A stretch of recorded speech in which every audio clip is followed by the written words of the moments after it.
International forum for promoting homeopathy द्वारा आयोजित इस दैनिक हिंदी वेबिनार श्रृंखला में मैं डॉक्टर नेहा कक्कड़ यहाँ पर उपस्थित सभी डॉक्टर्स का हार्दिक स्वागत करती हूँ। और आज का सेशन स्टार्ट करने से पहले हम अपनी रूटीन साइलेंट प्रेयर करेंगे। तो जैसा कि आप सब जानते हैं, आईएफपीएच निरंतर दैनिक वेबिनार आयोजित करता है। हिंदी में हमारा सेशन होता है 7:30 से 8:30, 8:30 से 9:30 हमारा इंटरनेशनल इंग्लिश सेशन होता है, और 9:30 से 10:30 लोकल मलयालम सेशन। आज का जो हमारा सेशन है वो उनकी जो गेस्ट स्पीकर है वे हैं डॉक्टर तमन्ना कसाना। डॉक्टर तमन्ना का बहुत बहुत हार्दिक स्वागत करती हूँ आईएफपीएच फोरम पे। और एक इंट्रोडक्शन में देना चाहूंगी उनका। डॉक्टर तमन्ना बीएचएमएस पीजीडीसीएपी एंड डीएनवाईएस हैं। होम्योपैथी फिजिशियन होने के साथ साथ आईवीएफ कंसल्टेंट के रूप में भी अपनी सेवाएं प्रदान कर रहे हैं गाजियाबाद में। Ghaziabad homeopathic physician medical association की जनरल सेक्रेटरी भी हैं। उन्होंने national drug dependence treatment centre में सब्सटेंस अब्यूज पे भी पोस्टर प्रेजेंटेशन दिया है। बाकी सीसीएच और लिगा में भी अनेक उन्होंने प्रेजेंटेशन दिए हैं। होम्यो आइकन अवार्ड 2023 से भी नवाजा गया है। तो मल्टी फेसिटेड पर्सनालिटी है डॉक्टर तमन्ना। और आज का जो उनका टॉपिक है वे है treatment of jaundice in homeopathy. Homeopathy jaundice में क्या भूमिका निभाती है, उसके ऊपर डॉक्टर तमन्ना आज अपना सेशन देंगे। तो डॉक्टर तमन्ना, आप अपना सेशन स्टार्ट कर सकते Okay, thank you, Dr. Neha, and thank you, Dr. Sani, sir, and all the senior doctors for inviting me again to speak over the topic on IFPH platform. So it has been a big honor for me itself. So आज जो हमारा topic है वो है jaundice और homeopathy का। ठीक, सो आप मेरे को बता देना। I am gonna share the screen. हैं। यस डॉक्टर तमन्ना, आप शेयर कर सकती हैं। यस, विजिबल है? बिल्कुल। ओके।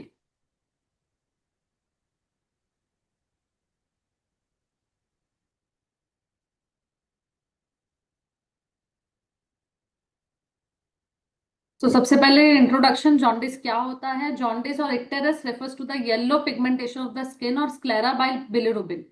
ठीक, पीलापन आना बेसिकली चेहरे पर या हमारे जो आंखों का पिगमेंट स्क्लेरा होता है उस पर या स्किन पर। Okay.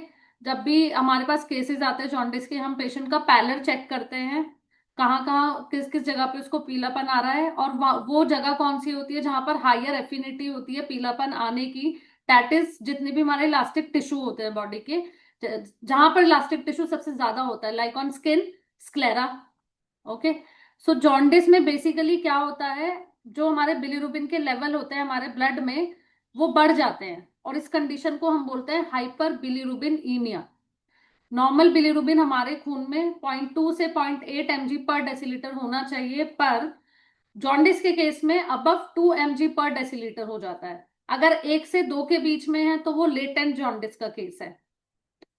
Rise of serum bilirubin between normal and 2 mg per deciliter is generally not accompanied by visible jaundice, is called latent jaundice।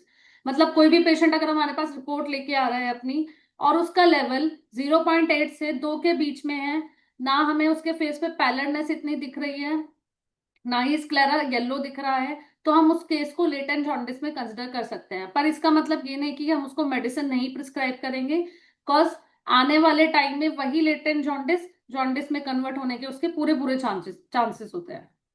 अब जानेंगे जॉन्डिस होता क्यों है, क्या इसके कॉजेस हैं। Aetiology, pre hepatic, hepatic and post hepatic, यही एक मोस्ट इंपॉर्टेंट पार्ट है हमारे जॉन्डिस का। प्री हेपेटिक मतलब लिवर, लिवर से पहले, हेपेटिक लिवर के अंदर, एंड पोस्ट हेपेटिक मतलब लिवर के बाहर। ओके। हीमोलिसिस, ब्लड का टूटना, आरबीसीज का basically. Hepatitis, viral drugs, alcohol का जो यूज करते हैं काफी लोग, उसकी वजह से हेपेटाइटिस हो जाना। प्रेगनेंसी में भी जॉन्डिस हो जाता है। रिकरेंट कोलेस्टेसिस है अगर, वहां पर भी। Hepatic infiltration, stones in the common bile duct, carcinoma of the bile duct, head of pancreas, biliary structure, sclerosing cholangitis and pancreatitis. So ये हमारा सबसे मेन और इम्पॉर्टेंट पार्ट आता है। ये मैंने डायरेक्ट बुक से लिया है फोटो इसका।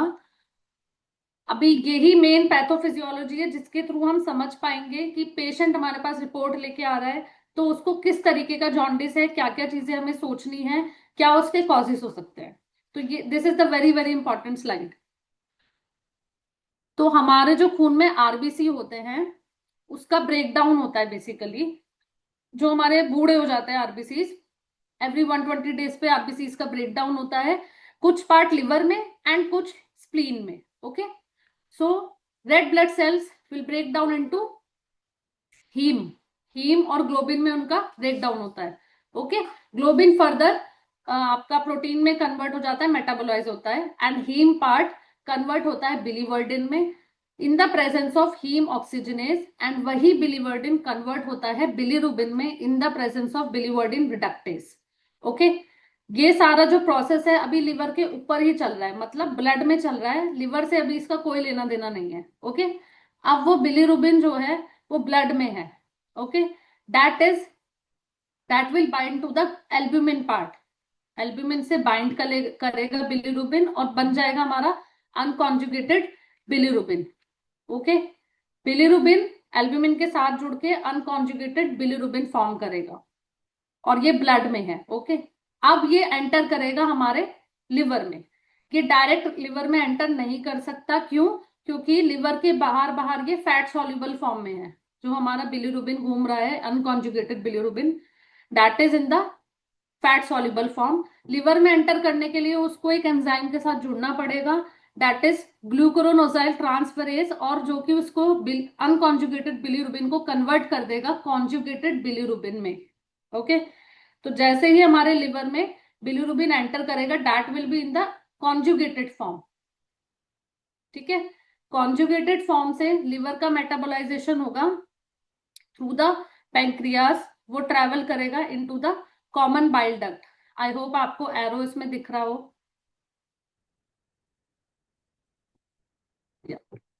Visible.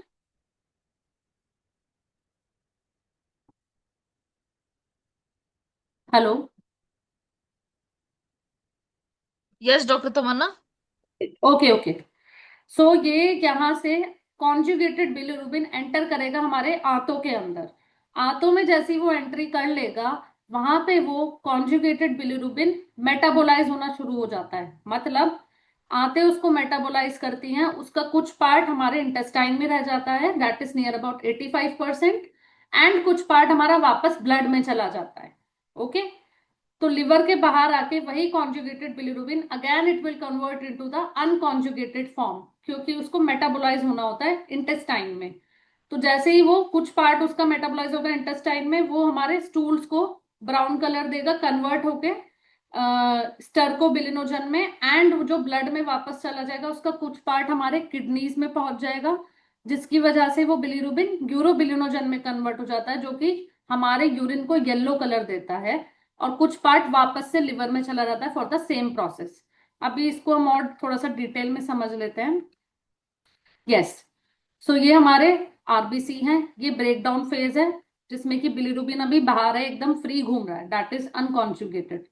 Once it enter into the liver, वहां पे हमारा कॉन्जुगेशन फेज शुरू हो जाएगा, एंड देन फ्रॉम देयर वहां से वो जाएगा इंटेस्टाइन के अंदर, जिसको कि हम एंटेरोहेपेटिक सर्कुलेशन भी बोलते हैं। वहां से वही बिलिरुबिन स्टर्कोबिलिनोजन में और किडनी में जाके वो यूरोबिलिनोजन में कन्वर्ट हो जाएगा। मतलब जो हमारा स्टूल का कलर होता है वो डार्क ब्राउन क्यों आता है, that is due to the presence of stercobilinogen. Okay, in the same way urine का कलर हमारा येलो आता है, क्यों येलो ही क्यों है? Because of presence of the urobilinogen. Yeah, so bilirubin metabolism, hemoglobin released by breakdown of, first is breakdown phase. Hemoglobin released by breakdown of aged cells is broken into globin and heme in the spleen. Heme is further broken into iron and bilirubin. Bilirubin attached to the serum albumin and is transported into the liver, where it is taken up. Bilirubin bound to albumin cannot be excreted by kidneys, इसीलिए वो liver में जाता है convert होने के लिए। Now comes the conjugation or hepatic phase. In the liver, bilirubin is separate from albumin and conjugated to glucuronide by glucuronide transferase. The conjugated bilirubin is water soluble and can be excreted by kidneys. Then ये आएगा elementary phase में, मतलब हमारी आंतों के अंदर। वहां पे कॉन्जुगेटेड बिलिरुबिन एक्सक्रीट हो जाता है थ्रू द बाइल बाइल कैनलकुलाई, और जाता है सीधा आंतों में। बाइल कैनलकुलाई मतलब आपका लिवर और जो पित्त की थैली के साथ जो नली कनेक्ट होती है, जो सीधा हमारी आंतों में जुड़ती है, that is bile duct. Okay, उसके थ्रू ये आंतों में पहुंचता है और वहां पे कन्वर्ट हो जाएगा स्टर्कोबिलिनोजन में और यूरोबिलिनोजन में बाय द इंटेस्टाइनल बैक्टीरिया। 70% हमारा जो बिलिरुबिन होता है वो एब्जॉर्ब हो जाता है, और बाकी का फिर से लिवर को ट्रांसफर हो जाता है टू री एक्सक्रीट। ओके, और जो अनएब्जॉर्ब्ड रहता है वो हमारे फीसिस को ब्राउन कलर देता है, स्टर्कोबिलिनोजन में कन्वर्ट होके, और कुछ सर्कुलेटिंग यूरोबिलिनोजन में कन्वर्ट हो जाता है। So now classification and features of jaundice. या तो ये हमारी मोटी मोटी क्लासिफिकेशन है, 3 टाइप में। पहला प्री हेपेटिक, मतलब लिवर से पहले, जिसको कि हम हिमोलिटिक भी बोलते हैं, हिमोलिटिक जॉन्डिस। हिपैटिक मतलब लिवर के अंदर, या हिपैटोसेलुलर जॉन्डिस जिसे हम कहते हैं, that is medical jaundice. Post hepatic या obstructive comes under surgical jaundice. I hope ये तीनों टर्म्स आप रिलेट कर पा रहे हो, बिकॉज एज वी अंडरस्टूड, जैसे हमने पैथोलॉजी समझी है उस तरीके से क्लासिफिकेशन उन्होंने अरेंज किया हुआ है। Okay, so hyperbilirubinaemia due to first three, no, actually slide में थोड़ा मिस्टेक हो गया, might be typing mistake. Hyperbilirubinaemia अगर हमें मिलता है किसी पेशेंट में, due to first two cause मिलेगा हमें, प्री हेपेटिक या हिपैटिक, तो वो अनकॉन्जुगेटेड होगा। और अगर पोस्ट हेपेटिक मिलता है तो वो कॉन्जुगेटेड होगा, मतलब लिवर के बाहर बाहर वाला कॉन्जुगेटेड मिलेगा, और ऊपर के दोनों वाला हमें अनकॉन्जुगेटेड बिलिरुबिनीमिया मिलेगा। ओके, इसी को हम जो रिपोर्ट देखते हैं अपनी एलएफटी केएफटी और सॉरी एलएफटी वाली, उसमें शुरू की 3 जो हमारी रीडिंग्स होती हैं, टोटल बिलिरुबिन, इनडायरेक्ट और डायरेक्ट। इनडायरेक्ट को ही अनकॉन्जुगेटेड बोलते हैं, और जो डायरेक्ट है दैट इज कॉन्जुगेटेड बिलिरुबिन। तो इन दोनों को कैलकुलेट करके हमारा टोटल बिलिरुबिन कैलकुलेट करा जाता है। ओके, तो हम पेशेंट की रिपोर्ट को देख के समझ सकते हैं कि उसका कौन सा वाला बढ़ा हुआ है बिलिरुबिन, कॉन्जुगेटेड बढ़ा हुआ है या अनकॉन्जुगेटेड। अगर कॉन्जुगेटेड है तो उसके अकॉर्डिंग हम पैथोलॉजी, अगर हमें जॉन्डिस की पूरी नॉलेज है तो हम पैथोलॉजी समझ सकते हैं क्या क्या कॉजेज हो सकते हैं। अनकॉन्जुगेटेड है तो उस हिसाब से। ओके, तो अगर हाइपर बिलिरुबिनीमिया पहले 2 कॉजेस की वजह से होगा, प्री हेपेटिक हिपैटिक, तो हमें अनकॉन्जुगेटेड बढ़ा हुआ मिलेगा, और पोस्ट हेपेटिक में कॉन्जुगेटेड। अब आता है छोटा सा टेस्ट, पेशेंट का हम बाथरूम का टेस्ट कराते हैं, यूरिन टेस्ट क्यों कराते हैं, उसमें एक ऑप्शन आप देखोगे बिलिरुबिन का भी उसमें आता है कि बिलिरुबिन कितना है बॉडी में, कितना नहीं। तो simple test to determine whether hyperbilirubinaemia is of unconjugated और conjugated is to determine whether bilirubin is present in urine और नॉट। यूरिन में बिलिरुबिन आ रहा है या नहीं आ रहा है, आप उसको भी देख के समझ सकते हो कि ये अनकॉन्जुगेटेड बिलिरुबिनीमिया है या कॉन्जुगेटेड है। इट्स एब्सेंस इन यूरिन, मतलब यूरिन में एब्सेंट है पर लिवर में आपके एलएफटी में दिख रहा है, तो वो क्या सजेस्ट करेगा, that will suggest unconjugated bilirubinaemia. Okay, since unconjugated bilirubin is not filtered by the glomerulus, unconjugated को ग्लोमेरुलस फिल्टर ही नहीं कर सकता क्योंकि वो फैट सॉल्युबल होता है।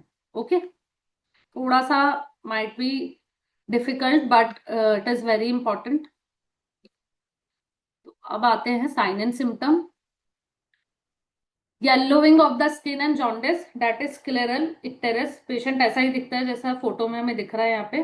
अदर सिम्टम क्या क्या हो सकते हैं, पेट में दर्द, बुखार, कपकपी, यूरिन का डार्क कलर, या स्टूल में या तो डार्क आएंगे या फिर बिल्कुल लाइट कलर के हो जाएंगे, क्योंकि अगर बिलीरुबिन का मेटाबॉलिज्म अंदर से खराब हो रहा है पोस्ट हिपैटिक में, तो वो हमारे जो मोशन स्टूल होते हैं उसको कलर कैसे दे पाएगा, तो इसलिए लाइट कलर के हो जाते हैं।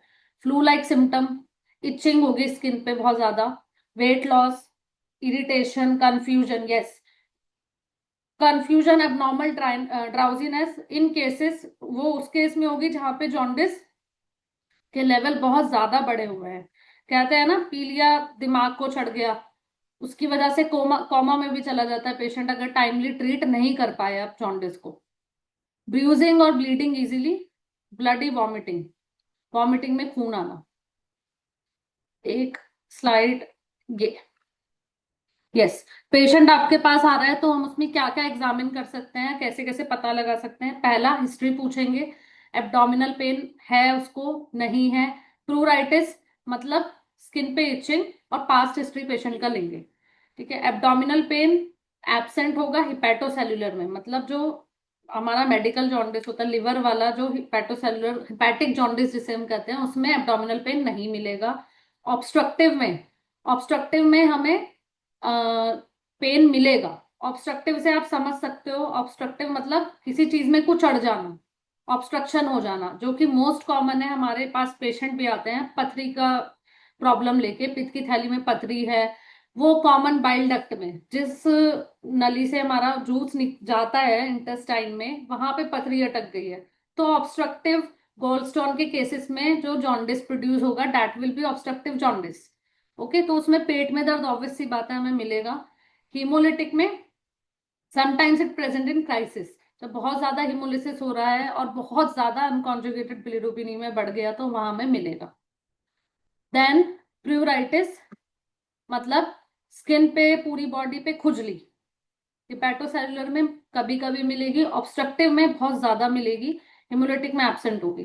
पास्ट हिस्ट्री बहुत ही ज्यादा इंपॉर्टेंट है पेशेंट की, कभी पहले जॉन्डिस रहा हो, या वो कोई ड्रग्स का यूज करता हो, अल्कोहल पीता हो, या लंबे टाइम से मेडिसिन लेता आ रहा है। अभी हम सबको पता है पैरासिटामोल 650 वेरी कॉमन, बट आप उसको डेली डेली कंज्यूम करोगे तो वो आपके लिवर पे उल्टा इफेक्ट डालेगी ही, जो कि हमारी बुक्स में भी लिखा है। You can see drugs and medicine वही काम करती हैं, एलोपैथिक स्पेशली, लीवर को ओवरलोड कर देती है। ओके, वेट लॉस, सर्जरी, कोई पुरानी सर्जरी या weight loss. Okay, now next comes to the examination, very important. Patient को जब हम एग्जामिन करेंगे, हमें पता है हमारा लिवर कहाँ सिचुएटेड है, राइट हाइपोकॉन्ड्रिक रीजन में। तो वहां पे जब हम टच करके या नियर नियर अबाउट एरियाज में एग्जामिन करेंगे तो टेंडरनेस कहाँ हमें मिलेगी, हिपैटोसेलुलर में मिलेगी, ऑब्स्ट्रक्टिव में एब्सेंट होगी, हिमोलिटिक में एब्सेंट होगी। स्प्लीन में पेन हमें मिल सकता है टच करने पर, एग्जामिन करने पर, ऑब्स्ट्रक्टिव में एब्सेंट, हेमोलिटिक में present. In the same way gall bladder को जब पेल्पेट करेंगे तो हिपैटोसेलुलर में नॉट पेल्पेबल, ऑब्स्ट्रक्टिव में palpable if due to neoplast मतलब कैंसर, और हीमोलिटिक में not palpable. In the same way pallor मतलब पीलापन हिपैटोसेलुलर में नहीं मिलेगा, ऑब्स्ट्रक्टिव में और हीमोलिटिक में हमें स्किन और ये सब का कलर येलो जरूर मिलेगा। अब आ जाए इन्वेस्टिगेशन, क्योंकि पेशेंट हमारे पास रिपोर्ट लेके आएगा और अगर उसका कलर कॉम्प्लेक्शन हमें चेंज दिख रहा है, भूख, सारी चीजें इफेक्ट हो रही हैं, तो हम उसको सजेस्ट करेंगे कि आप अपना केएफटी कराओ, एलएफटी कराओ, सीबीसी कराओ और यूरिन एनालिसिस जरूर कराओ। तो यूरिन में बिलीरुबिन का presence will indicate hepatocellular jaundice और obstructive jaundice, but haemolytic absent होगा। ओके, हीमोलिटिक में एब्सेंट मिलेगा। In the same way urobilinogen hepatocellular में प्रेजेंट मिलेगा, ऑब्स्ट्रक्टिव में एब्सेंट, हिमोलिटिक में प्रेजेंट। स्टूल्स, स्टर्कोबिलिनोजन, हम स्टूल एग्जामिनेशन कराते हैं, स्टूल कल्चर कराते हैं बेसिकली, उसमें प्रेजेंट मिलेगा बिलीरुबिन, और आपका ये स्टर्कोबिलिनोजन हिपैटोसेलुलर में प्रेजेंट, ऑब्स्ट्रक्टिव में एब्सेंट, हिमोलिटिक में present. In the same way peripheral smear में ल्यूकोप्लेनिया मिलेगा, इन्फेक्टिव हेपेटाइटिस में नॉर्मल मिलेगा, यहाँ रेटिकुलोसाइटोसिस और स्फेरोसाइटोसिस मिलेगा। एलएफटी पर आ जाते हैं अब, liver function test. Liver function test में बिलीरुबिन प्लस प्लस मतलब ज्यादा बढ़ा हुआ होगा, ये इसमें टोटल बिलीरुबिन की बात हो रही है, जो कि कॉन्जुगेटेड प्लस अनकॉन्जुगेटेड को मिला के बनता है। ठीक है, हिपैटोसेलुलर में बढ़ा हुआ मिलेगा, ऑब्स्ट्रक्टिव में भी बढ़ा हुआ मिलेगा, हिमोलिटिक में थोड़ा बढ़ा हुआ मिलेगा। एल्कलाइन फॉस्फेटेज कहाँ हमें रेज्ड मिलेगा और कहाँ हमें हिमोलिटिक में नॉर्मल मिलेगा। सेम एसजीओटी भी इफेक्ट होगा, सबसे ज्यादा बढ़ा हुआ होगा हिपैटोसेलुलर जॉन्डिस में। हिपैटोसेलुलर जॉन्डिस मतलब लिवर में कुछ प्रॉब्लम है। लिवर में क्या क्या प्रॉब्लम हो सकती है, मोस्ट कॉमन है हेपेटाइटिस और आपका सिरोसिस। ओके, ठीक है, क्योंकि लिवर कन्वर्ट नहीं कर पा रहा है, मेटाबोलाइज नहीं कर पा रहा, तो वहां बिलीरुबिन बढ़ता जा रहा है, बढ़ता जा रहा है, जो कि हमारी रिपोर्ट पेशेंट लेके आ रहा है। इन द सेम वे ऑब्स्ट्रक्टिव में एसजीओटी रेज्ड मिलेगा। ठीक है, वही ऑब्स्ट्रक्टिव मतलब नली में कुछ चीज फंसी हुई है, ओके, कुछ ऑब्स्ट्रक्शन आ रहा है, सूजन हो सकती है या उसमें पथरी अटकी हो सकती है या कोई ट्यूमर हो सकता है। ठीक है, हीमोलिटिक में नॉर्मल मिलेगा एसजीओटी। बेरियम मील, ओके, और RBC survival, okay. Now next is, या एक एक और हमारे पास वो है रिपोर्ट, जहाँ मतलब टेस्ट का, जिसमें हम पता कर सकते हैं कि क्या क्या हमें टेस्ट कराने हैं पेशेंट के। Increase bilirubin conjugated unconjugated. Same again same बात, अनकॉन्जुगेटेड है तो लिवर से पहले पहले का कॉज हमें पता करना है। कॉन्जुगेटेड है तो दो आ जाएगा, हिपैटोसेलुलर मतलब लिवर में कुछ दिक्कत, हिपैटोसाइट्स में कोई प्रॉब्लम। कोलेस्टैटिक मतलब जो आप हमारी जो इसकी नली होती है लिवर की, और जो गॉल ब्लैडर की नली दोनों जुड़ के, हिपैटिक डक्ट्स जुड़ के कॉमन बाइल डक्ट बनाती है, उसमें कुछ प्रॉब्लम। ठीक है, हिपैटोसेलुलर में ब्लड टेस्ट कराएंगे, लिवर बायोप्सी। और कोलेस्टैटिक में अल्ट्रासाउंड, लिवर और बाइल डक्ट को चेक कराएंगे। लिवर बाइल डक्ट हम देखते हैं अल्ट्रासाउंड की रिपोर्ट में, liver is enlarged this centimetre. Bile ducts enlarge मिलेंगी या नॉर्मल मिलेंगी, मतलब एनलार्ज मतलब डायलेटेड या नॉन डायलेटेड, मतलब फूली हुई या नॉर्मल। ठीक है, अगर बाइल डक्ट हमारे अल्ट्रासाउंड के पेशेंट की रिपोर्ट में डायलेटेड है तो हम उसका क्या कराएंगे, एमआरसीपी और ईआरसीपी। ठीक है, एमआरसीपी ईआरसीपी आप देख लीजिए। MRCP is magnetic resonance cholangiopancreatography and ERCP is endoscopic retrograde cholangiopancreatography. Okay, तो हमने ये तो देख लिया अनकॉन्जुगेटेड लिवर से पहले वो होता क्यों है, अनकॉन्जुगेटेड बिलीरुबिन हाइपर बिलीरुबिनीमिया क्यों होगा, और कॉन्जुगेटेड हाइपर बिलीरुबिनीमिया क्यों होगा। अनकॉन्जुगेटेड में हमारे तीन कॉजेस आ रहे हैं मेन। इंक्रीज बिलीरुबिन प्रोडक्शन, मतलब इंक्रीज हो रहा है बिलीरुबिन प्रोडक्शन, वो क्यों होगा। इसी को हीमोलिटिक और प्रीहेपेटिक जॉन्डिस भी बोलते हैं। इसमें क्या होता है, या तो इंट्रा एंड एक्स्ट्रावेस्कुलर हिमोलिसिस, मतलब आरबीसी का ब्रेकडाउन बहुत ज्यादा हो रहा है, नॉर्मल से ज्यादा हो रहा है। इनफेक्टिव एरिथ्रोपोइसिस, एरिथ्रोपोइसिस हमारी क्या है, प्रोसेस है जिससे हमारे red blood cell RBC form होते हैं, वहां उस प्रोसेस में कुछ गड़बड़ आ रही है तो हमें अनकॉन्जुगेटेड बिलीरुबिनीमिया मिल सकता है। That is basically increase biliary production. दूसरा, डिक्रीज हिपैटिक अपटेक, लिवर में कुछ ऐसी दिक्कत है जिसकी वजह से वो बिलीरुबिन को कंज्यूम नहीं कर पा रहा। हमने अभी पढ़ा था कि ब्लड से, जो ब्लड में जो अनकॉन्जुगेटेड बिलीरुबिन घूम रहा होता है वो लिवर में आता है। लिवर उसको तब लेगा जब लिवर हेल्दी होगा। अगर लिवर में ही कुछ प्रॉब्लम है तो वो उसको कंज्यूम नहीं करेगा, ना ही कन्वर्ट करेगा कॉन्जुगेटेड में। डिक्रीज हिपैटिक अपटेक क्यों होगा, ड्रग्स की वजह से, प्रोलॉन्ग स्टारवेशन या सेप्सिस। ओके, बहुत ज्यादा दवाई गोलियां खाई हुई हैं बहुत टाइम, या नशे वशे, और आपका ये प्रोलॉन्ग स्टारवेशन, कई लंबे टाइम से फास्टिंग चल रही है, या सेप्सिस मतलब pus formation.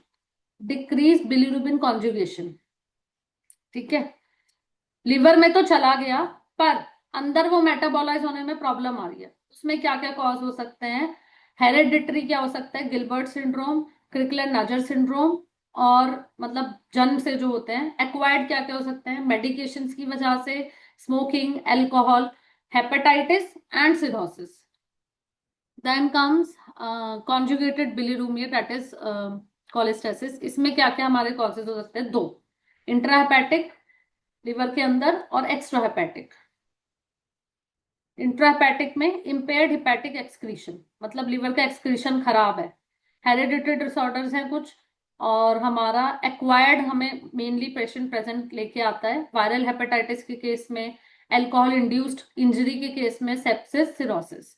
Extra hepatic cholestasis में एक्स्ट्राहेपेटिक बिलियरी ऑब्स्ट्रक्शन जो मिलेगा, मतलब कुछ फंसा हुआ है, क्या हो सकता है वो, गॉल स्टोन, पित्त की थैली में पथरी, इन्फ्लामेटरी स्ट्रक्चर, स्ट्रक्चर फॉर्म हो सकता है वहां पे, carcinoma on the head of pancreas, अगर हमारे पेंक्रियाज के हेड पे ही कैंसर बन गया तो वो भी नली में अटक के हमारा conjugated hyper hyperbilirubinaemia create कर सकता है। Tumour of the bile duct, sclerosing cholangitis, congenital atresia of extrahepatic duct.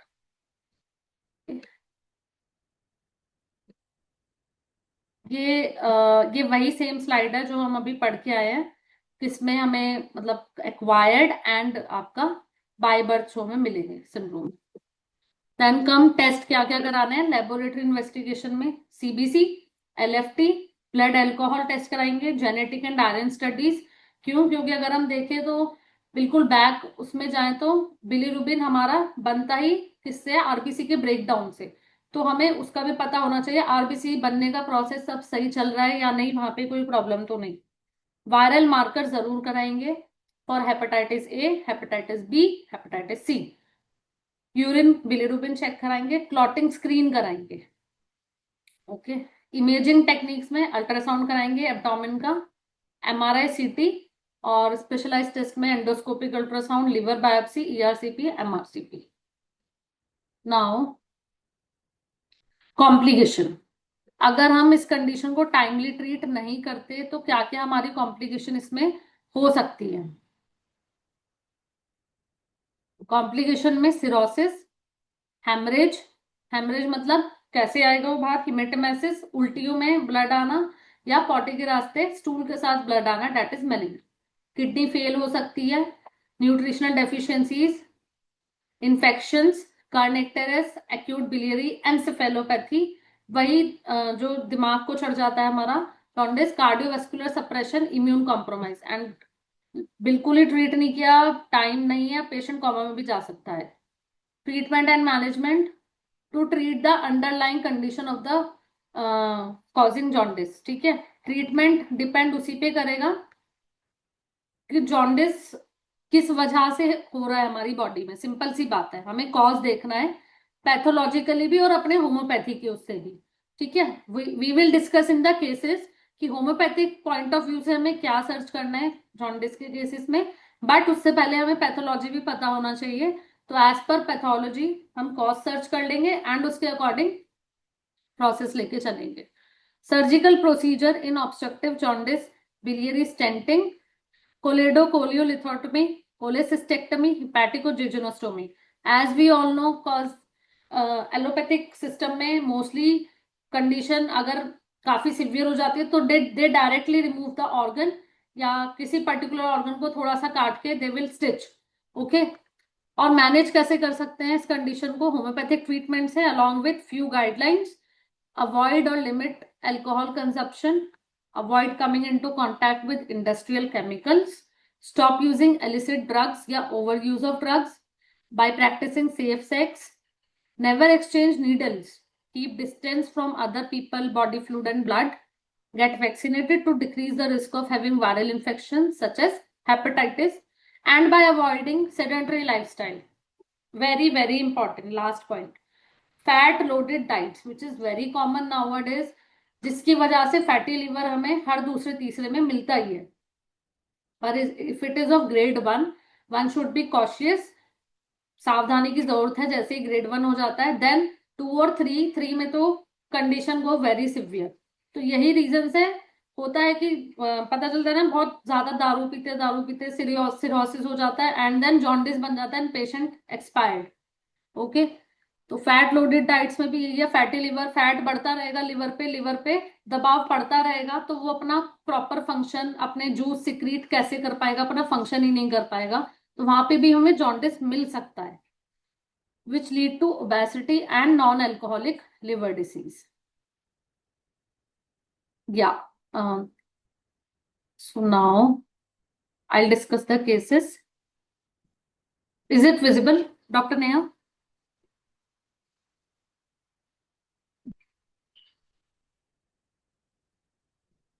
Just second yeah. Case slide visible है आपको? नहीं नहीं, केस स्लाइड विजिबल नहीं है मैम, थैंक यू की स्लाइड आ रही है अभी। ओके। अच्छा, before we start the case, अगर अभी पैथोलॉजी और फिजियोलॉजी जॉन्डिस में किसी को कोई डाउट है तो आप पूछ सकते हो। किसी को अगर जो अभी भी थ्योरेटिकल पार्ट डॉक्टर कसना ने समझाया उसके ऊपर कोई डाउट है या कोई क्वेश्चन है तो वो पूछ सकते हैं। उसके बाद क्योंकि वो केस प्रेजेंटेशन देंगी, आ, फिर वो केस डिस्कशन होगा, इसलिए हम कोई भी थ्योरी से रिलेटेड अगर है, I guess there are no questions ma'am. आप ओके। कंटिन्यू कर सकते हैं प्लीज। मैं एक बार ना स्टॉप करके शेयर फिर से करती हूँ। अभी दिख रहा है आपको केस स्लाइड? आप पुरानी वाली स्लाइड दिख रही है मैम, केस स्लाइड नहीं दिख रही।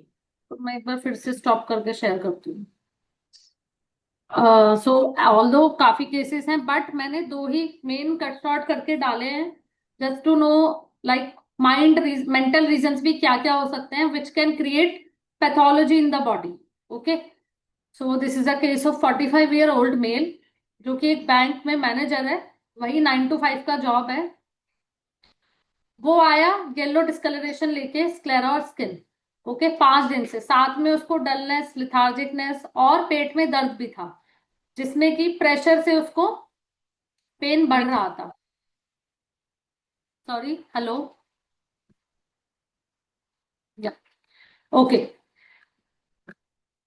ठीक है। इसके साथ साथ वो रिपोर्ट्स लेके आया था, उसमें उसका टोटल बिलिरुबिन बढ़ा हुआ था। ओके।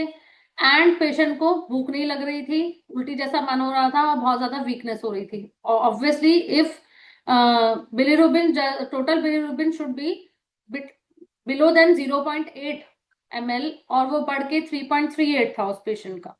देन फिजिकल जनरल्स में उसके stool clay coloured, urine dark था, टंग कोटेड थी वाइट येलोइश, डिजायर थी उसको फॉर द कोल्ड ड्रिंक सार थिंग।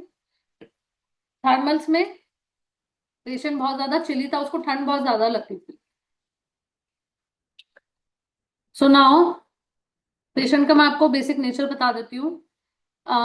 बिल्कुल जितना पूछा है उतना बताना, उससे ज्यादा कोई बात नहीं करना, हंसना नहीं, kind of quiet and serious patient. Okay. और हाइट हाइट भी अच्छी थी, वॉज नॉट लाइक छोटा था या कुछ, नॉर्मल लीन थिन, हाइट भी अच्छी थी, एंड दिखने में भी अच्छा था, साफ सफाई से बन के आया था। और जितना पूछा उतना बताना, उसके अलावा कुछ और नहीं। So patient was extremely irritable, anxious about his health. ठीक है, अरे डॉक्टर आप ये जल्दी कर दो, मैं ठीक हो जाऊं बस। Okay. He was not like कि उसको जल्दी ट्रीटमेंट चाहिए, वो इरिटेबल इतना था, that is why he said this line, easily angered. Okay. he prefers to be left alone and is vexed by trifles. Now ये पॉइंट मैंने उसकी वाइफ से कंफर्म किया, एज जैसे ही वो अंदर आया, वाइफ भी आई, उसने बोला कि तुम जाके बाहर बैठो, in that way. Okay. Then wife को मैंने अलग से बुला के पूछा, तो उसने बताया कि चिड़चिड़ गुस्सा इसी तरीके के हैं, ऐसा नहीं कि अभी ऐसे हुए, पहले से ही ऐसे है। तो ठीक है, हर चीज उनको नीट क्लीन ऑर्गेनाइज चाहिए होती है। पेशेंट अब आता है स्ट्रेस क्या रहा उसको। ऑब्वियसली वो लाइक छोटी छोटी बातों पे स्ट्रेस, और बहुत ज्यादा वर्कहॉलिक इस टाइप का पर्सन था। और जो काम वो ऑफिस से आके भी इवन घर पे करता था, ऐसा नहीं कि 9 to 5 ऑफिस का हो गया देन घर आके फैमिली टाइम, नो, फैमिली से ज्यादा काम में ज्यादा लगा रहता था। Then patient recently experienced an intense boundary dispute at work where a colleague attempted to take over his department. मैंने पेशेंट को बहुत ज्यादा कन्विंस करके उसके मेंटल सिम्टम्स लिए, as he was not ready that much. तब जाके पता चला, उसको समझाया कि जॉन्डिस का रिलेशन भी हमारे इमोशन से होता है एंड ऑल, हमारे गुस्से से होता है। तब जाके पता चला कि उसका एक डिस्प्यूट हुआ था, मतलब किसी कलीग से कुछ फाइट हुई थी उसके ऑफिस में। ओके। सो वो उसका डिपार्टमेंट लेना चाहता था, दूसरा वाला कलीग, उस चीज पे फाइट हुई थी। सो यहाँ पे जो हम कॉन्फ्लिक्ट देखते हैं, that comes territorial territorial anger conflict. मतलब anger within one domain, dispute over money property, कोई किसी की प्रॉपर्टी छीन लेता है, कोई किसी की जगह छीन लेता है, कोई किसी की पोजीशन भी छीन लेता है। तो वहां पे अगर आप कुछ नहीं कर पाते हो, अंदर ही अंदर गुस्सा, that will create territorial anger conflict. Okay. So total bilirubin, as I told you कि आपको 3.38 ml था उसके रिपोर्ट में। So this was the case of jaundice with acute hepatitis. अभी विजिबल है slide? Yes ma'am. Okay. So the symptoms I took for hepatization, की symptoms मैंने hepatization के लिए थे, that is irritability, liver complaints in, anger, trifle about मतलब छोटी छोटी बात पे गुस्सा। अब इसको हम कैसे कंफर्म कर सकते हैं, इनके तो नाक पे ही गुस्सा रहता है, पेशेंट बोलता है ऐसा, या उसकी वाइफ या रिलेटिव अटेंडेंट कोई भी बोलता है, तो नक चढ़े पेशेंट, उसमें हम ले सकते हैं इरिटेबिलिटी, एंगर से भरे हुए। लोदिंग ऑफ फूड मतलब फूड उसको डाइजेस्ट नहीं हो रहा, उससे नॉजिया वॉमिटिंग। सो मैंने सिम्टम लिया loathing of food. Then pain, liver region pressure aggravation, tongue yellowish white, and skin yellow jaundice icterus. So काफी सारी मेडिसिन आ रही थी, ऑल दो कहीं ना कहीं back of the mind Bryonia भी चल रहा था, but patient was not Bryonia. तो उसको नक्सवामी का 200 की 2 डोज दी थी। और एसओएस लाइक जब भी उसको नॉजिया वॉमिटिंग बहुत ज्यादा फील हो या पेन हो तब उसको रिपीट करनी है। और एज पीएल दिया था for 15 days. So patient is fine after that. उसका जो जॉन्डिस था वो मच बेटर, और उसके नेचर में भी काफी बदलाव आया आफ्टर द मेडिसिन। ऑल दो उसको बीच में एक बार ही फीवर आया था विच वॉज लाइक अराउंड 99। तो उस केस में वो इजीली मैनेज हो गया था विदाउट एनी अदर मेडिसिन। तो अब हम इस केस को अगर देखें तो इसमें पर्सनालिटी नक्सवामी का जैसे ही है, workaholic, patient is chilly, and बहुत ज्यादा anger, full of anger irritation. और फिजिकल लेवल पे भी देखें तो नोजिया वॉमिटिंग फूड से उसको हो रहा था।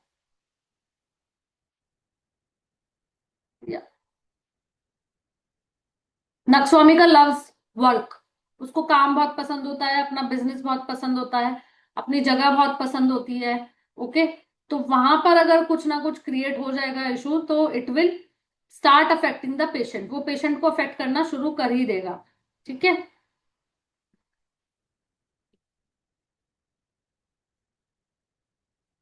So next case, case number 2। ये हमारी 58 ईयर ओल्ड फीमेल है जो कि हाउस वाइफ है। तो पेशेंट का ऑक्यूपेशन भी जानना बहुत जरूरी होता है, sometimes we miss. Okay. Patient कहाँ काम करता है, उसका काम क्या है, कहीं केमिकल्स के बीच में तो नहीं, या ऐसे लोगों के बीच उठना बैठना तो नहीं विचार जो कि बहुत ज्यादा सिगरेट स्मोकिंग अल्कोहल करते हैं। ऑक्यूपेशन से हम पता लगा सकते हैं कि उसको किस किस टाइप की प्रॉब्लम है, या वो जो आज कंप्लेन लेके आ रहा है might be it is due to lifestyle and occupation. तो उस टाइप ऐसे में हमें ऑक्यूपेशन तो हम नहीं बदलवा सकते, बट लाइफस्टाइल ठीक करा सकते हो, होम्योपैथी से मैनेज कर सकते हैं केस को। सो क्या, complaint of jaundice with bitter taste in mouth. या तो ये पेशेंट जो है इनको काफी लंबे टाइम से जॉन्डिस ही चल रहा था, थोड़ा थोड़ा थोड़ा थोड़ा माइल्ड, फिर ठीक हो जाना, फिर दवाई ले लेनी, फिर ठीक हो जाना। और जिसकी वजह से मुंह में कड़वापन। पेशेंट कभी कभी तो मोस्टली खाना ही नहीं खाती थी, क्योंकि जिस दिन उसको ज्यादा बिटरनेस होती थी उसका मन नहीं करता था खाने का। ओके। तो eating after aggravation, bitter taste जो कि खाने के बाद उसका और बढ़ रहा था। ऑल दो नॉर्मल सी बात है, अगर हमारे मुंह में कड़वा टेस्ट है तो हम चीनी खाएंगे या कुछ खाना कुछ और खा लेंगे अपने टेस्ट को बेटर करने के लिए, पर इस केस में ईटिंग के बाद कुछ खाने के बाद कड़वा टेस्ट उसका बढ़ रहा था। जॉन्डिस थोड़ा थोड़ा चल ही रहा था। Then distension of abdomen immediately after eating even a few bites, worse from 4 p.m. to 8 p.m. ठीक है। खाना खाने के बाद पेट फूलना, जो कि इवनिंग में ज्यादा एग्रावेशन था। दोपहर में खाती थी तब इतना नहीं होता था, शाम के टाइम ज्यादा फूलता था। Heavy aching in the liver region में पेन। हिस्ट्री में पता चला रिकरिंग जॉन्डिस, जो कि थोड़ा थोड़ा माइल्ड था, उसको बहुत ज्यादा नहीं था।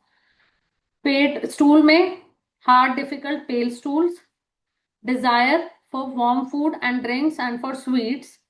थर्मल्स क्या थे पेशेंट के, हॉट। एंड 58 ईयर्स की एज थी। Sometimes she experience heat flashes also, and menopause उनका हो रखा था। Then mental generals. या कॉन्फिडेंस उसके अंदर वैसे कम था, बट वो कवर अप कर लेती थी। अच्छा, वो फैमिली में वो थी, मतलब आपका जो ये बीच वाली जेठानी होती है, हाँ, सबसे बड़ी जेठानी, बीच वाली, और फिर इससे छोटी वाली। तो बीच वाली जेठानी थी देवरानी की, उसके पास बड़े के बाद उसके बाद रिस्पॉन्सिबिलिटीज बीच वाली पे थी, जो कि पेशेंट है हमारी। ठीक है। तो उसका एटीट्यूड, इस टाइप की पर्सनालिटी थी वो, पर अपना जो अंदर का कॉन्फिडेंस उसका लो था, वो कभी दिखाती नहीं थी।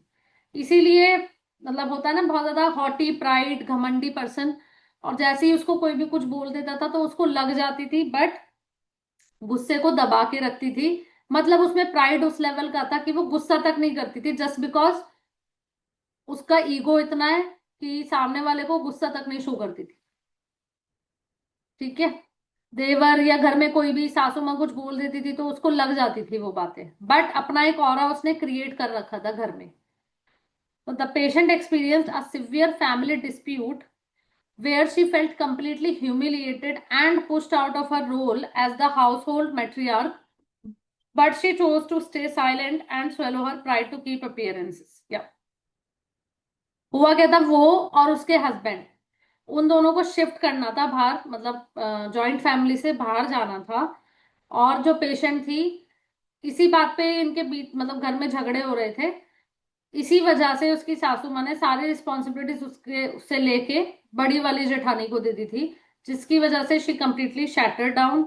तब से उसने हस्बैंड से भी बात करना ना के बराबर कर दिया था, हाँ हूं में रिप्लाई करना। और ऑब्वियसली जब किसी को आप कुछ पोजीशन और रिस्पॉन्सिबिलिटी देके रखते हो, एकदम से उससे छीन लो due to a valid reason, जिसमें कि उनको बस बाहर जाना था, सेपरेट होना था, अदरवाइज एज सच कोई इशू नहीं था।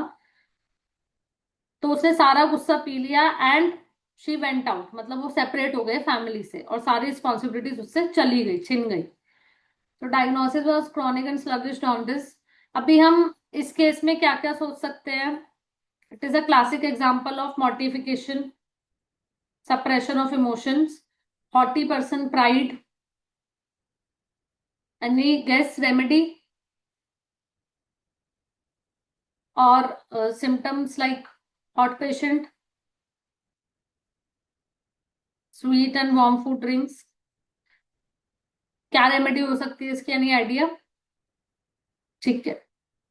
अच्छा, इसमें अगर हम देखें तो इसमें भी सेम चीज आ रही है निकल के, टेरिटोरियल एंगर कॉन्फ्लिक्ट। ठीक है।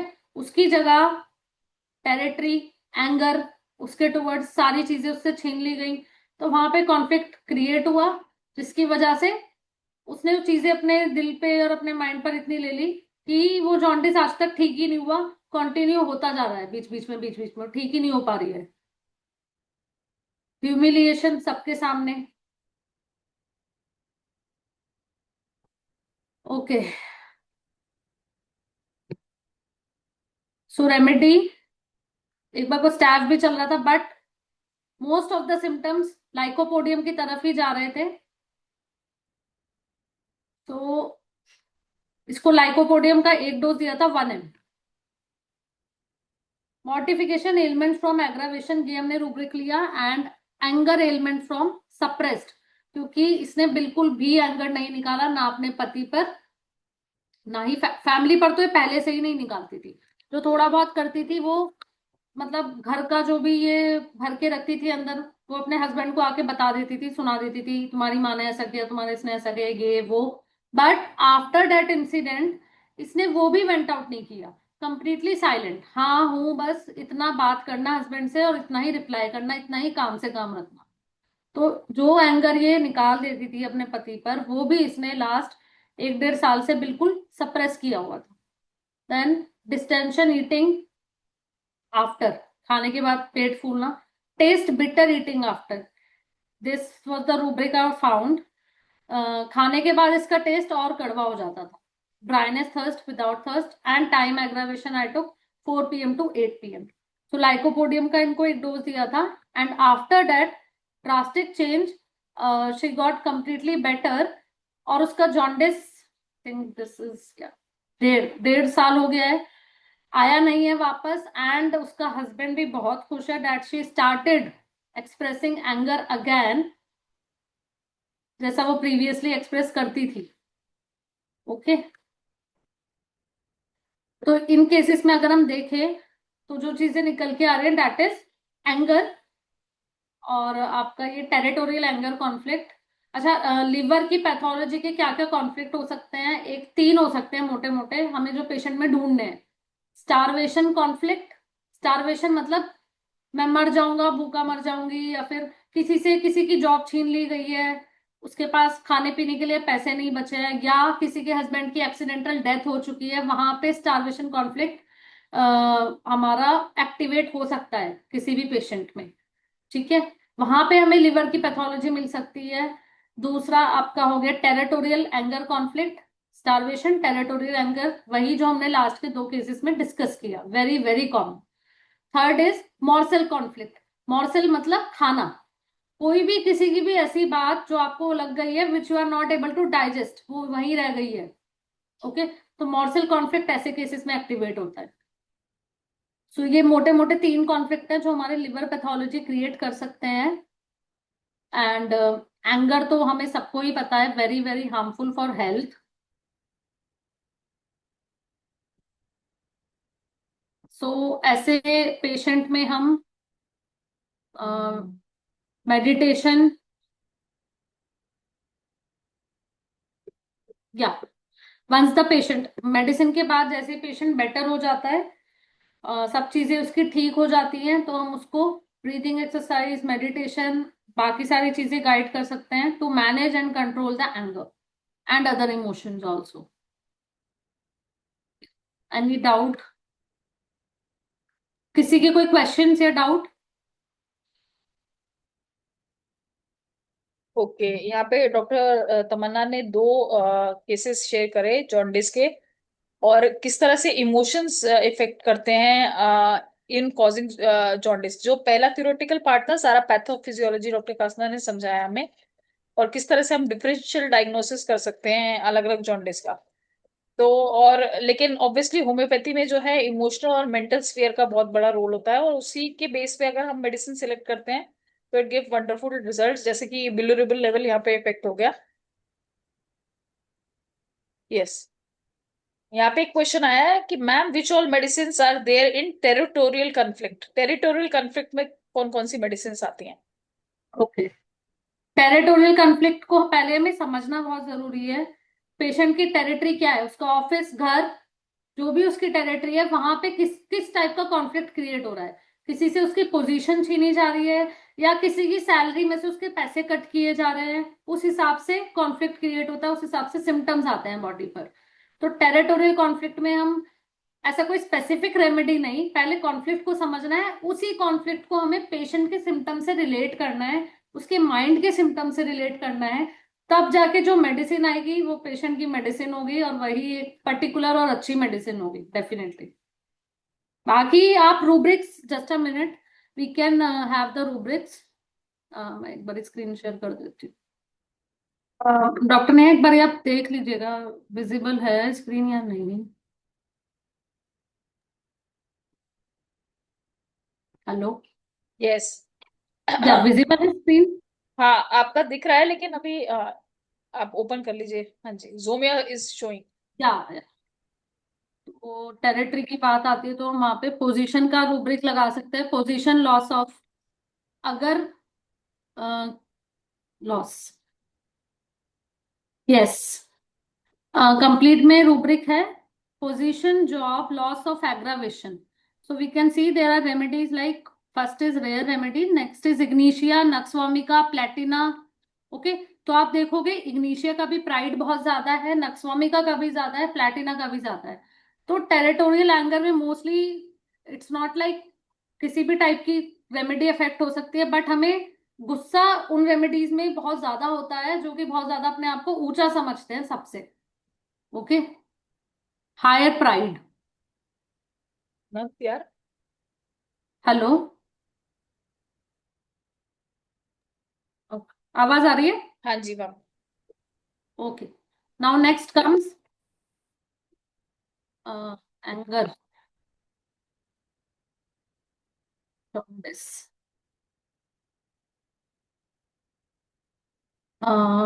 ये देखिए जॉन्डिस का रूब्रिक है हमारे पास, yellow jaundice icterus, anger, vexation, aggravation.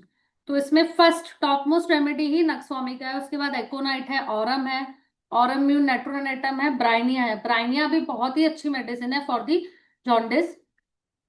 Then नर रेपर्टरी में liver jaundice anger after, chamomilla, जो कि हम मोस्टली सोचते ही नहीं है, छोटे बच्चों तक ही रह जाते हैं, बट कैमोमिला भी इतना हायर ग्रेड कवर करती है जॉन्डिस में, अगर किसी पर्सन में हमें गुस्सा बहुत सिवियर मिल रहा है।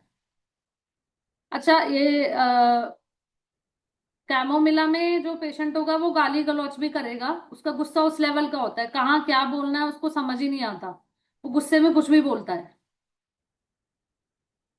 एंगर जॉन्डिस आफ्टर एंगर, उसमें स्किन में दिया हुआ है लाइक नेट्रम सेल्फ भी मेडिसिन कवर करती है।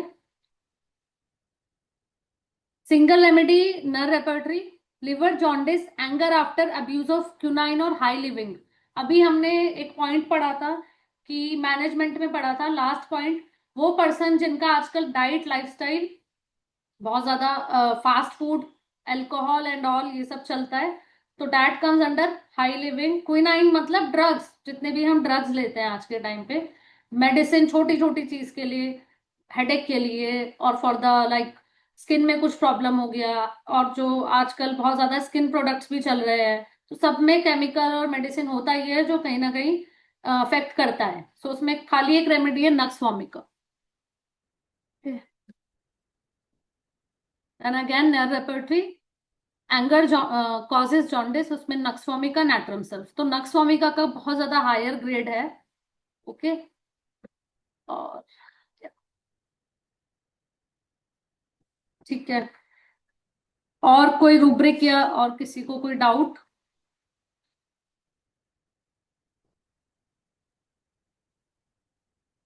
हाँ, यहाँ पे अच्छा, यहाँ पे स्टार पूछ रहे विश, हैं, due to treatment of HbSAg।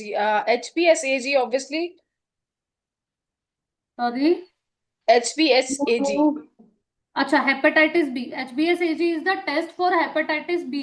Yes, okay, obviously कोई भी हेपेटाइटिस बी, रूब्रिक होगा तो वो तो लिवर के उसमें आ ही जाएगा, जो भी आपका फंक्शनल लेवल पे प्रॉब्लम होगी वो क्लियर हो एग्जैक्टली जाएगी। एग्जैक्टली। अब यस। उसमें डिपेंड करता है, इसमें हम वेरियस टाइप के रूब्रिक पेशेंट से क्वेश्चनिंग पूछ के हम कर सकते हैं। हेपेटाइटिस बी क्यों होता है हमें वो पता होना चाहिए। मोस्टली ड्यू टू अनप्रेक्स, मतलब लाइक सेफ सेक्स अगर आप नहीं कर रहे हो, कॉन्डम यूज नहीं कर रहे हो, और पेशेंट सामने वाला ऑलरेडी अफेक्टेड है हेपेटाइटिस से, तो आपका हेपेटाइटिस बी हो जाएगा। दूसरा, ये जो हम नीडल एक्सचेंज, कहीं भी टैटू करा लिया, पियर्सिंग करा ली, या किसी बेकार सी लैब पे जाके टेस्ट करा लिए, पता नहीं कैसी निडल यूज कर रहे हैं कैसा नहीं, इन्फेक्टेड से पर्सन से कैच हो गया हेपेटाइटिस बी, तो वहां पे हेपेटाइटिस बी प्रोड्यूस हो सकता है। अब मान लो कुछ पेशेंट ऐसे होते हैं लाइक, मतलब लाइक सेक्सुअल प्रैक्टिसेस के under, like they don't prefer one woman, they go to like special places for sexual satisfaction, तो वहां पे भी हेपेटाइटिस बी हो सकता है। उसके अकॉर्डिंग आप रूब्रिक लगा सकते हो हमारे होम्योपैथी में केसेस में, तो ट्रीटमेंट उसी के अकॉर्डिंग होगा। But honestly telling, higher level of hepatitis B जब होता है, और उसमें हमें पेशेंट का बी किस तरीके से डिटेक्ट होगा, रिएक्टिव और नॉन रिएक्टिव। नॉन रिएक्टिव है तो पेशेंट को हेपेटाइटिस बी नहीं है, रिएक्टिव है तो इसमें हम फर्दर एक टेस्ट कराएंगे, that is viral load check कराएंगे। उसमें इन्फेक्शन वायरस का कितना है, वायरल लोड बहुत हाई लेवल पे बढ़ा होता है तो मैं ट्रीट नहीं करती। एंड इफ इट इज, मुझे लगता है कि ट्रीटेबल है, तो definitely I took the case. Any other question? Doctor Ram Pravesh ji have, मतलब हैंड रेस किया हुआ है। Any doubt sir?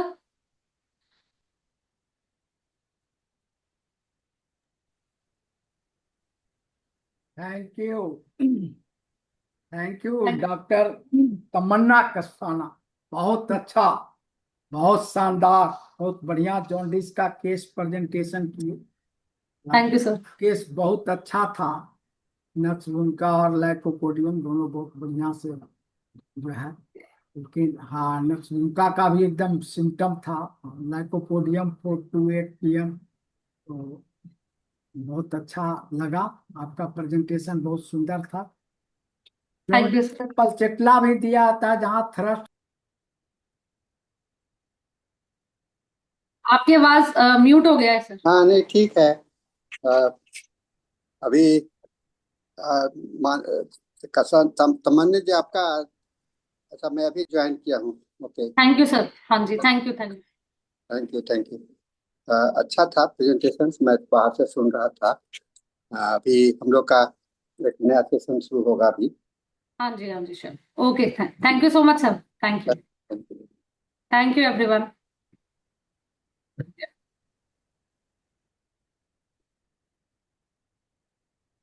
ओके, तो ये आज का ये डॉक्टर तमन्ना का जॉन्डिस का सेशन यहाँ ओवर होता है। हिंदी सेशन का टाइम अभी ओवर हो गया और हैंड ओवर करते हैं इंटरनेशनल इंग्लिश सेशन के लिए डॉक्टर मनोज, आई गेस।